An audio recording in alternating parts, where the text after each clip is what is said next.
Family vanished on road trip in 1998. 20 years later, a drone makes a chilling discovery. They vanished on a sunny August morning, and no one ever found a trace. Jake Morrison was 14 the last time he saw his family. He had stayed home with a mild fever, wrapped in a blanket on the living room couch, watching cartoons while his parents and two little sisters packed for a road trip to Mammoth Cave. His mom kissed his forehead before leaving. His dad told him to rest up. Jenny, the youngest, promised to bring back a cool rock from the cave gift shop. That was the last time Jake heard their voices. By that evening, they were supposed to call from their motel in Kentucky. They never did. The first few days were chaos. Jake's Aunt Carol came to stay with him while authorities searched for the bright yellow Honda Civic his family had been driving. Police combed routes between Columbus and southern Kentucky, but no wreckage was ever found. No skid marks, no distress calls, just a void. The working theory was that they'd had an accident somewhere remote, maybe slid off the road and into a ravine. But even with helicopters and search dogs, nothing turned up. No vehicle, no bodies, no answers. Weeks passed, then months, eventually years. And Jake never stopped looking. Jake stood at the edge of a construction site in rural Kentucky, his steel-toed boots sinking into the damp soil. He wasn't here to build anything this time. He was here because of a sinkhole. The state had been running a drone survey of forested land in Daniel Boone National Forest for a proposed road project. That's when the surveyor noticed the glint of metal in a massive natural depression, old vehicles, dozens of them crushed and hidden beneath overgrowth and time. Jake saw the footage on the local news. What caught his attention was the brief glimpse of faded yellow paint on one of the cars. He knew that color. Within 48 hours, he was on site with Detective Amanda Cross, a Kentucky State Police veteran who had worked cold cases for nearly 2 decades. She hadn't known Jake personally, but she knew his family's story. "We've recovered 11 vehicles so far," Cross told him, walking him toward the edge of the sinkhole, where forensics teams had set up tents and floodlights. "No bodies yet, but there's evidence of foul play in at least 6 of them." Jake's heart was pounding. Foul play, missing license plates, filed down VN numbers, and some vehicles had their trunks welded shut. Jake didn't need to ask why. They showed it to him the next morning, carefully lifted from the hole by crane, placed on tarps under bright halogen lights. The Honda Civic, now rusted and pitted with age, still had a sticker from the dealership on the back bumper. Jake stepped forward, hand trembling, as he reached out to brush away some dirt from the back seat window. The feeling that hit him wasn't closure, it was terror. This wasn't an accident. Something had happened to his family, and this car buried in a hole with 10 others proved it. Cross brought in the FBI. Agent Miguel Torres, sharp-eyed and methodical, joined the investigation. The number of missing vehicles grew, 14, then 17, all linked to families who had vanished between 1996 and 2006, all supposedly random disappearances, but not anymore. "Someone's been dumping these cars here," Torres said, laying photos across a table in the temporary command center. "And whoever did it wanted them hidden for good." Why, Jake asked. Torres exchanged a look with Cross. "That's what we're going to find out." Over the next 2 weeks, the investigation unraveled a web of missing person cases that spanned multiple counties and states. Every vehicle told a story. A camping trip never completed. A family moving cross-country that never arrived. A honeymoon road trip that ended in silence. The pattern was disturbing. All victims were families. All had taken rural routes. Most had recent life insurance policies or valuable possessions. And all had disappeared without a trace. Jake Cross said one evening as they reviewed the data together, "Your family might have been one of the first, but they weren't the last." That night Jake couldn't sleep. He sat in a cheap motel room staring at faded wallpaper, haunted by memories and a growing realization this wasn't just a fluke. Someone, maybe multiple someones, had orchestrated these disappearances, and they'd done it for years. The next break came unexpectedly. A retired insurance agent named Ray DeWitt called in after seeing the news. He'd handled a few claims from missing families in the early 2000s and remembered one detail: several of them had bought their vehicles from the same dealership in Bowling Green, Brennan Auto Sales. Jake's blood ran cold. Rick Brennan had been one of his father's old friends. Jake even remembered the day they bought the car. Brennan had taken a photo of the family smiling in front of the yellow Honda. Cross and Torres obtained a warrant. The dealership's records were incomplete, with files conveniently lost in a flood, but digital remnants told another story. VIN numbers matched several of the vehicles recovered from the sinkhole. And then came the discovery of a storage unit registered to Brennan.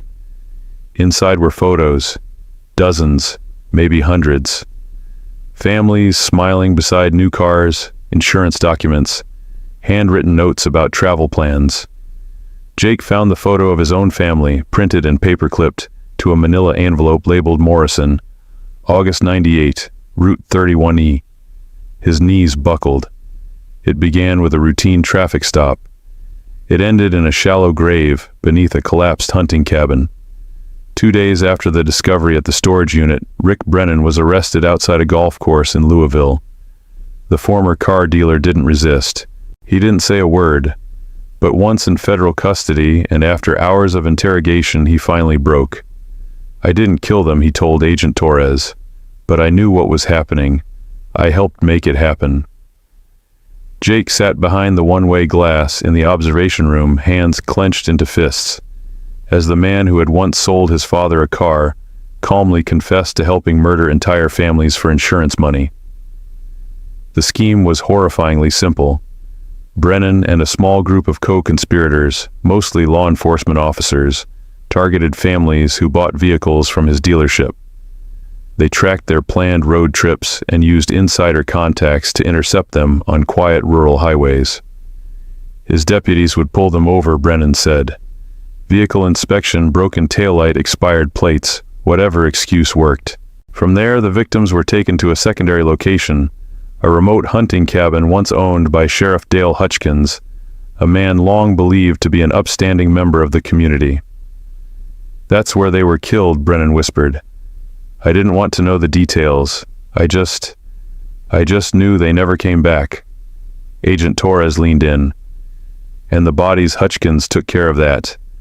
There was a cellar beneath the cabin. That's where he buried them." After each family vanished, Margaret Pierce, a clerk at the county records office, and one of the co-conspirators filed fake reports: stolen vehicles, accidental deaths, or missing persons presumed drowned in remote areas. Then came the insurance claims. Each payout was split 3 ways: Brennan, Hutchkins, and Pierce. Brennan admitted the operation netted over $8 million over a decade. Jake felt sick. His family's lives had been reduced to a line item, just another claim, just another profit. "They were worth about $180 grand, Brennan said flatly, as if reciting grocery prices. Cross and Torres pushed harder. They needed the exact location of the cabin. Brennan unfolded a hand-drawn map, 20 miles northeast of the old sinkhole, off an abandoned logging trail in Daniel Boone National Forest. "The cabin's probably collapsed by now," he said, "but the cellar," he reinforced it. "That's where the bodies are," Torres nodded. "We go at first light. Ground-penetrating radar cadaver dogs, full forensic team." Jake stood. "I want to be there," Jake Cross began. "I've waited 20 years to find them. I'm not staying behind now." Cross met Torres's eyes. After a long moment, she nodded. "Okay, but stay out of the way. This is a crime scene." The convoy left at dawn. Federal vehicles, state troopers, a forensic van, and trucks carrying specialized equipment snaked through the dense forest. Jake followed in his pickup, heart-pounding, stomach twisted in knots. They found the remains of the hunting cabin just as Brennan described. Rotten wood, collapsed roof chimney jutting like a broken fang. The clearing was overgrown and quiet, too quiet, like even nature knew to stay away. There, said Dr. Sharon Kim, the FBI's lead forensic anthropologist, pointing toward a sunken patch near the back. That depression, that's where the cellar would be. The team began scanning the area. Metal detectors pinged. Radar units revealed disturbances in the earth, at least a dozen burial anomalies. Jake watched as gloved hands began to dig slowly and methodically. The work was precise, painstaking. At noon, they found the first piece of fabric, a scrap of faded cotton, possibly a windbreaker. Jake's breath caught. His mom had been wearing a blue windbreaker the day they left. He remembered her debating whether to pack it or wear it. She chose to wear it just in case the mountain air got cold. At 2:12 p.m., Dr. Kim's voice dropped to a hush. "I've got bone." Everyone paused. Jake felt the ground tilt beneath him. This was it. This was real. Ribs first, then vertebrae, then the unmistakable curve of a human skull. Adult female Kim said after examining the pelvis and skull structure. 5'4" to 5'6". Jake's mother had been 5'5". Cross placed a gentle hand on his shoulder. "You don't have to see this." "Yes," Jake said, "I do." The excavation continued into the evening. Another skeleton, smaller juvenile, Kim confirmed. 12 to 14 years old, Jenny. A second juvenile skeleton, likely his older sister Sarah.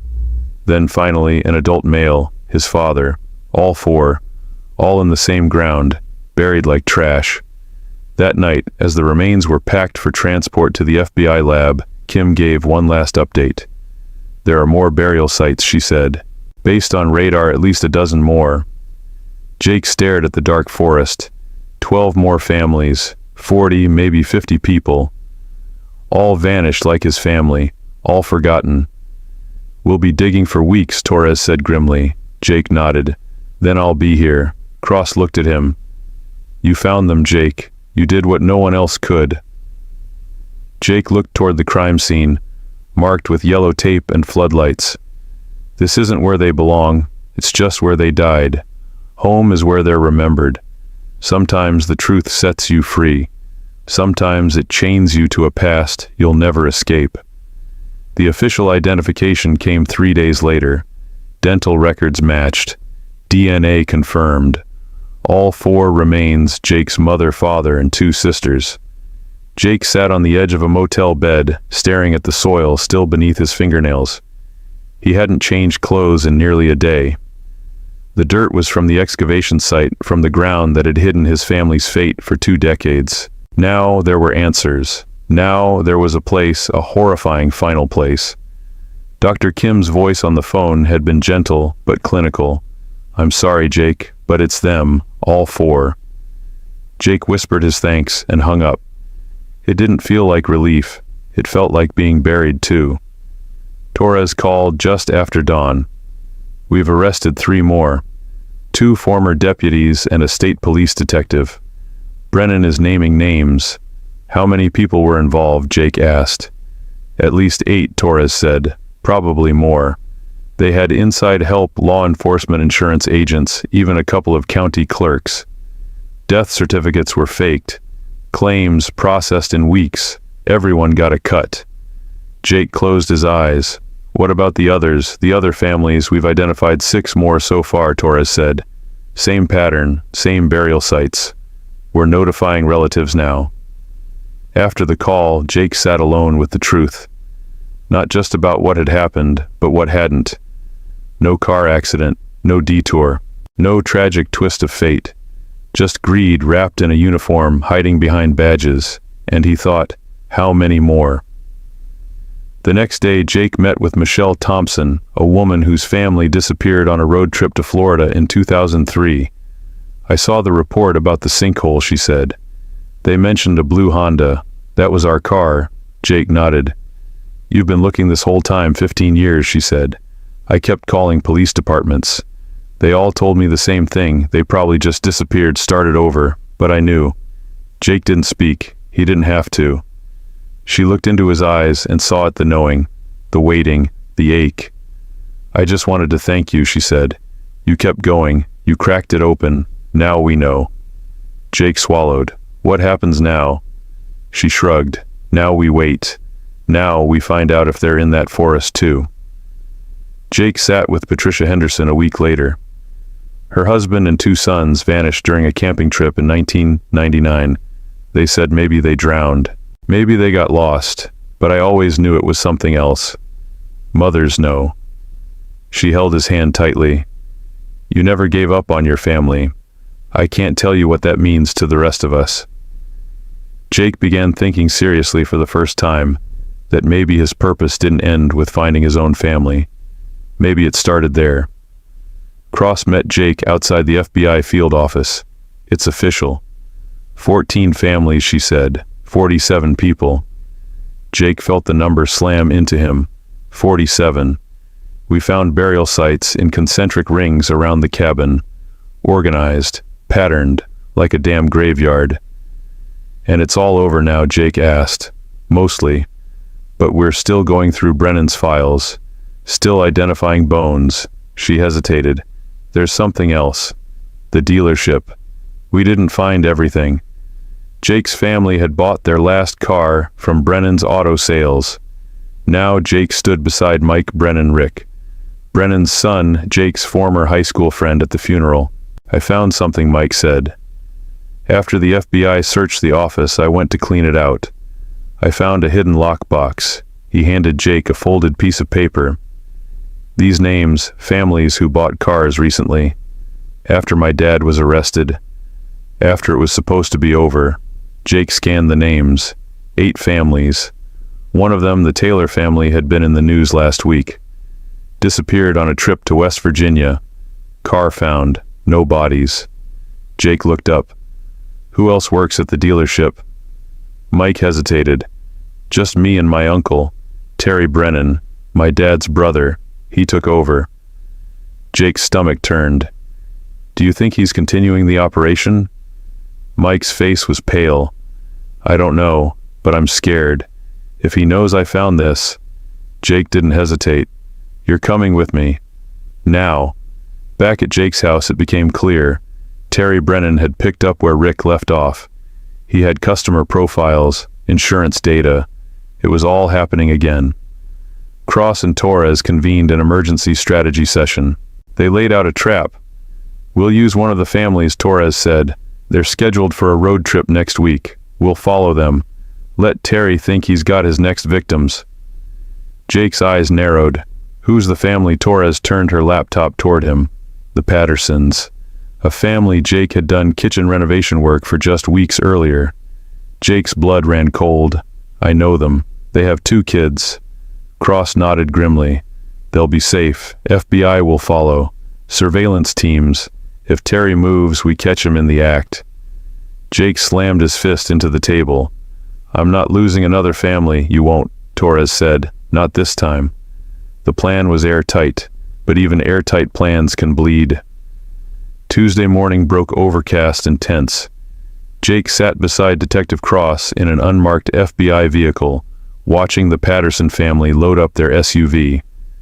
2 parents, 2 teenagers packing coolers and pillows like it was just another family trip. But it wasn't. It was a trap. The FBI had turned their entire route into a surveillance corridor. Backup units were posted every few miles. Snipers hidden along hillsides. A fake deputy, actually a trained agent, was stationed near mile marker 127, ready to simulate the traffic stop and bait Terry Brennan into exposing himself. But Jake's heart pounded with a steady drumbeat of dread. This is exactly how my family left, he muttered, binoculars pressed to his face. Smiling, laughing, not knowing what was coming. Cross kept her eyes on the road. This time we know. This time we're ready. The Patterson SUV pulled away from the curb, rolling toward the same southern highway Jake's parents had taken 20 years earlier. Jake and Cross followed at a careful distance. Subject is mobile, Agent Torres reported over the comms. Terry Brennan has left the dealership, heading eastbound on Route 33. Mike's warning had been right. Terry took the bait. He even asked Mike what time the Pattersons were leaving, which route they'd take, how they liked the minivan. Classic predator behavior, Torres had said earlier, fishing for details under the guise of customer service. Now he was closing in. As the convoy made its way out of the city farmland and forests replaced shopping centers and stoplights, cell signals weakened. The feeling of isolation grew.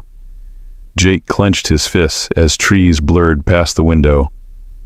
"We're coming up on 682, Cross said. "That's where Terry will try to get ahead of them." Torres's voice crackled. "Subject just exited at 682, not refueling. Parked with engine running, talking on his phone. He's calling his enforcer," Jake said, "the one who'll make the stop. Or maybe it's him this time," Cross said darkly. Jake's stomach dropped. "You think he'll do it himself? He's desperate," she replied. "He knows we're closing in. If he thinks this is his last score, he may want to handle it personally." Jake couldn't breathe. 10 minutes later, Torres came on again. Subjects back on the highway, closing in on the Patterson vehicle. Jake watched through the windshield as the familiar topography of Kentucky rolled toward them: tree-covered hills, narrow bridges, gravel side roads. "Intercept car is in place at mile marker 127, Cross confirmed." "But then hold on," Torres said sharply. "Subject just accelerated. He's overtaking the Pattersons." What Jake sat bolt upright. "He passed them," Torres confirmed. "He's not pulling off. He's heading farther south." "Abort," Cross barked. "All units, subject is aware of surveillance. Abort intercept, fall back and reassess." But it was too late. As they crested a hill, Jake saw it. Terry Brennan's truck parked sideways across the highway, blocking both lanes. Just like a checkpoint, just like before, and in his hands a shotgun. The Patterson family's SUV screeched to a halt, boxed in by Terry ahead and surveillance cars behind. "He's got them pinned," Jake said, flinging open the door. "Jake, wait." Cross tried to stop him, but he was already running. Terry Brennan stepped from his truck like a soldier marching into war. Flannel shirt flapping in the breeze, muzzle of the shotgun rising. "Terrence Brennan," Jake roared. "Put it down." Terry turned, startled, then sneered. "Jake Morrison, you should have died with the rest of them." Jake stopped 20 feet away, hands raised. "This is over. You're surrounded." Terry cocked the shotgun. "Rick always said you were a soft-hearted little bitch. All that digging, all that whining. Now you're just another loose end." The gun swung toward Jake. From the tree line, a single shot rang out. Terry's chest erupted in a red mist. His body crumpled to the pavement. The shotgun clattered beside him. Torres emerged from the forest rifle still warm.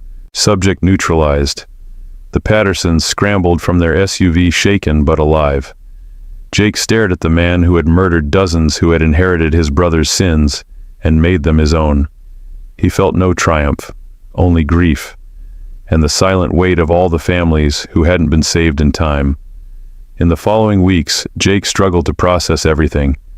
He visited the forest graves again, this time for closure, not discovery. He met with more families, comforted them, shared their stories, told them they weren't alone. Cross pulled him aside one day at the FBI field office. "You helped stop something evil, Jake, but you're still carrying it." Jake gave a tired smile. "I don't think it ever goes away." She handed him a folder. "Brennan's financials, offshore accounts, enough for restitution. We're working with the Department of Justice to set up a victim support fund." Jake flipped through the pages, but his mind was already somewhere else.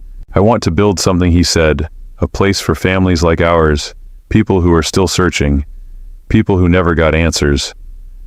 Cross arched an eyebrow. "Like a crisis center, exactly," Jake said. "Funded by the book deal and Brennan's blood money."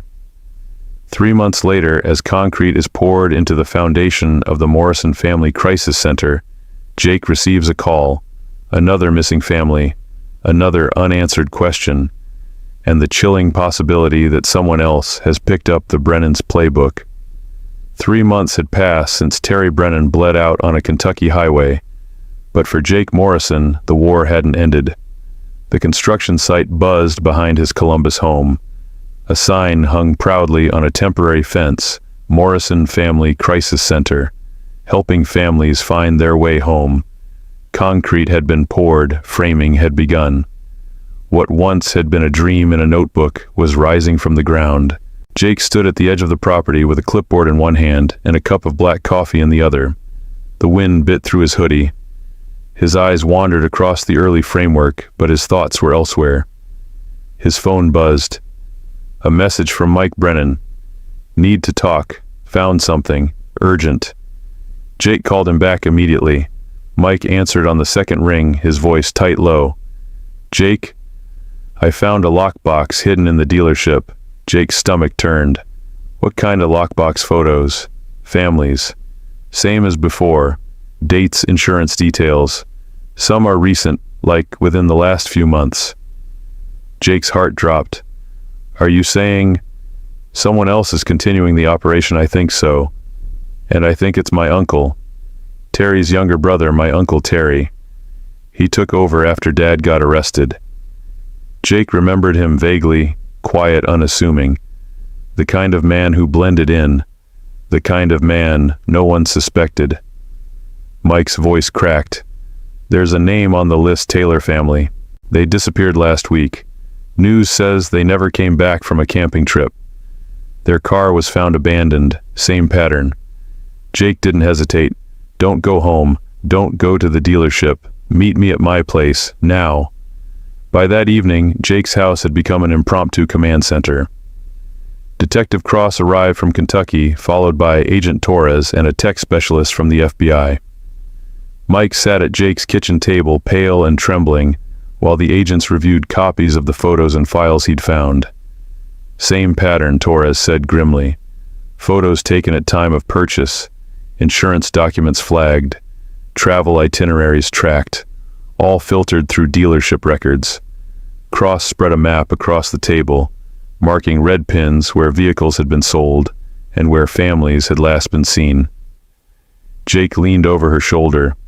I know that name, he said, pointing to a pin near Columbus. The Pattersons. I did some remodeling for them. They mentioned a family trip next week. Torres checked his laptop. Confirmed. Purchased a minivan 3 weeks ago. Scheduled to drive to Gatlinburg next Monday. Jake's jaw clenched. They're next. We set a trap, Cross said. Warn the Pattersons, get their cooperation. Insert surveillance teams. Set up intercept points along the route. Torres nodded. We use Terry Brennan's own method against him. Jake frowned. You want to use them as bait? They'll never be alone, Cross assured him. Every mile will be monitored. We won't let history repeat. Mike looked down at his hands. I can't believe this is still happening.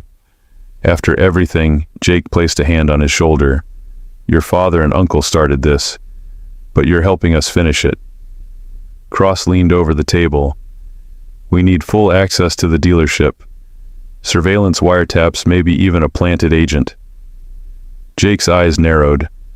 What if he finds out? If he realizes we're onto him, he'll run, or worse, speed up his timeline. Torres pointed to 3 highlighted names on the laptop.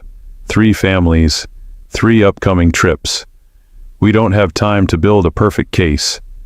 Jake's voice was steady. Then we act now. The following morning, Jake and Cross met the Patterson family at their home. The parents were understandably shaken, but after hearing the full truth and seeing the names on the list, they agreed to help. This is insane, Mr. Patterson said, but if it helps stop him, you'll be protected the entire way, Jake promised. You won't be alone. The plan was set for Tuesday. The Pattersons would drive south as planned, while surveillance teams watched every turn. Mike told his uncle the exact details. He'd been coached to deliver route time, even what snacks the Pattersons packed. Everything felt hauntingly familiar to Jake. The same nervous departure, the same highway stretches, the same dread gnawing at the edge of his gut. Tuesday arrived. The convoy moved south from Columbus along Highway 33. Jake sat in a trailing surveillance vehicle, Cross beside him, radios alive with chatter. Target vehicle mobile, Brennan vehicle 1 mile behind. Jake clenched the binoculars. He's doing it again. Same method, same roads. Torres came over the comms. Terry Brennan has pulled off at Route 682. Not fueling, just waiting. Talking on the phone. Same timing window, Cross said. Setting up the intercept. At mile marker 127, the fake deputy was in position. A legitimate FBI agent in full uniform, dashboard camera rolling, ready to simulate the stop. But something shifted. Subject vehicle accelerating, Torres reported. He's passing the target vehicle. He's not stopping. Jake's blood ran cold. He knows. It's a trap, and he knows. They crested a hill and saw it, Terry Brennan's truck blocking the road completely. Patterson stopped. Behind them, surveillance vehicles were boxed in. Jake leapt from the car. "I'm going in. Wait," Cross shouted. But Jake was already moving. Terry stepped from his truck with a shotgun in hand. His face was rage twisted into flesh. "Jake Morrison. Should have buried you with your damn family." "You're done, Terry," Jake said, walking slowly forward. "This ends today." Terry raised the shotgun. "I'll finish what Rick started." And then one shot. A sniper round from the forest dropped him instantly. Torres stepped out from the tree line. "Suspect down," she said. Jake stood frozen as the blood pooled beneath Terry's body. Another predator dead. Another nightmare ended. But Jake knew better now. Nightmares didn't end. They evolved. The concrete foundation had hardened. The frame was up. The roof was half finished. 3 months after the failed interception and the death of Terry Brennan, the Morrison Family Crisis Center stood proudly behind Jake's Columbus home, a monument to 20 years of grief, justice, and transformation. Jake stood in the early morning haze, watching workers install the front entrance sign, helping families find their way home. Behind him, Detective Cross walked up, holding 2 cups of coffee. "Thought you could use this," she said, handing one over. "How does it feel?" Jake sipped. "Like a beginning. I've spent most of my life chasing ghosts. This feels like something solid. You've already helped so many. Michelle Thompson, Patricia Henderson, all those families who never knew what happened until you pushed the system to look." Jake nodded slowly. "It still doesn't feel like enough. 47 people buried in those woods. And now we've confirmed at least 6 more families connected to other dealerships. Copycats maybe. Greed is contagious." Cross sighed. "There's no bottom to what some people will do for money, but you've started something here. You've made it harder for those monsters to hide." A pickup truck rumbled into the lot. Jake recognized the driver immediately, Mike Brennan, the nephew of one killer, the son of another. Mike had spent the last 3 months helping on-site learning construction, helping with logistics, donating every cent of his inheritance. "How's he doing?" Cross asked. "He still wakes up screaming sometimes," Jake said, "but he's trying to make it right." And the dealership shut down. Mike donated the land to the county. They're building a memorial park. The names of every victim will be etched in stone. They walked into the building together. Inside, temporary walls sectioned off future offices, counseling rooms, meeting spaces, a resource library. In the lobby, blueprints for a memorial wall hung beside a table of missing person flyers. Jake gently touched the corner of one, Michelle's little brother, age 9. Lost in 2003. Found because Jake hadn't stopped searching. His phone rang. Unknown number. He answered cautiously. "Jake Morrison." A woman's voice trembled through the line. "My name is Linda Martinez. My husband and son disappeared during a camping trip in 2001. I saw your interview on the news about the crisis center. I was hoping maybe you could help me find them." Jake closed his eyes, the words hitting like a prayer. "Yes, ma'am. That's exactly why we're here." He scribbled her information on a nearby pad. A case number, a location, a name that had almost been forgotten. Cross watched from across the room, her eyes glinting with quiet respect. Jake hung up the phone and looked out the window where the sun had begun cutting through the morning mist. The same street where he had once watched his family drive away on a trip they would never return from. The same window he'd stared through for 2 decades waiting for answers. Now he wasn't waiting anymore. He was building something. He was making sure no one else had to wait that long again. That afternoon, Jake added Linda Martinez's name to a growing list on his desk, names of families he was helping, people still searching. As he wrote, he glanced at a photograph on the wall behind him. His parents, David and Sarah, his sisters, Jenny and little Sarah, all smiling beside the yellow Honda on the day they left. The photo used to break him. Now it gave him purpose. Jake had learned that justice didn't always come cleanly or completely, that knowing the truth didn't erase the pain, that the dead don't come back.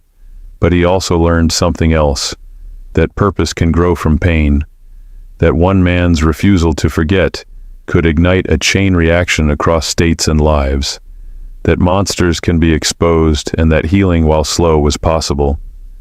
As evening settled over Columbus, the lights in the crisis center flickered on for the first time. Jake sat at his desk, a fresh case file in front of him. The war wasn't over, but for the first time it felt like the good guys were winning.